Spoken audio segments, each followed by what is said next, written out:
Now, ladies and gentlemen, we have reached an important highlight of tonight's program. Every year, the Awit Awards purposely selects and focuses the spotlight on an outstanding individual or group and the musical excellence, artistry, and lasting legacy that he or she has created for the Philippine music industry. This year, we pay tribute to the story, the music, and the artistic legacy of an icon whose songs represent the best of his genre. Ladies and gentlemen, the 34th Awit Awards presents the Dangal ng Musikang Pilipino Award to the late Mr. April Boy Regino. Accepting the award on behalf of the late Mr. April Boy Regino is his loving wife, Madeline Regino. Maraming salamat po sa lahat ng bumubuo ng PARI Awit Awards. Tinatanggap ko po itong award na binigay nyo sa mahal na mahal ko pong asawa na si April Boy Regino. Bilang isang dangal ng Musikang Pilipino Awards. Isa pong napakagandang regalo to ngayon sa kanyang first year death anniversary.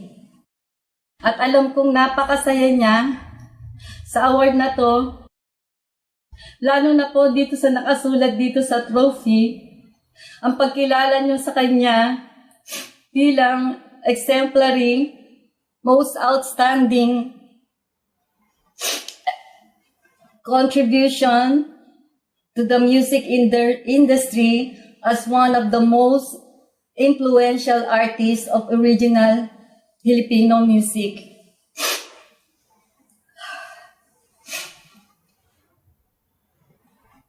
Sobrang proud kami sa iyo, mahal, sa award na to. At alam na alam ko po ang una niyang pasasalamatan ay ang ating Amang Diyos na nagbigay ng talent sa kanya sa pag-awit at sa magagandang awitin na ginawa niya. Na dahil dito ay marami siyang napasaya at natulungan tao. At nabigyan din niya kami. Ako, dalawang anak ko na magandang buhay.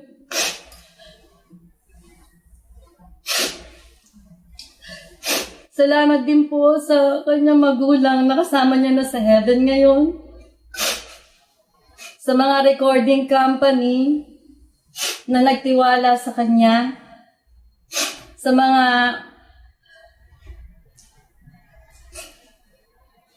radio station, television network, at sa lahat ng mga tao na tumangkilik sa kanyang mga awitin. Maraming salamat sa inyo, kundi dahil sa inyo, wala rin April Boy Regino. At alam ko, mahal, iaalay mo rin tong award sa akin kasi mahal na mahal mo ko. At magkasama tayo sa lahat ng pagsubok hanggang sa nawalan ka ng buhay. Walang iwanan. Mahal na mahal kita, mahal. Muli, maraming salamat po sa inyong lahat at God bless po sa ating lahat.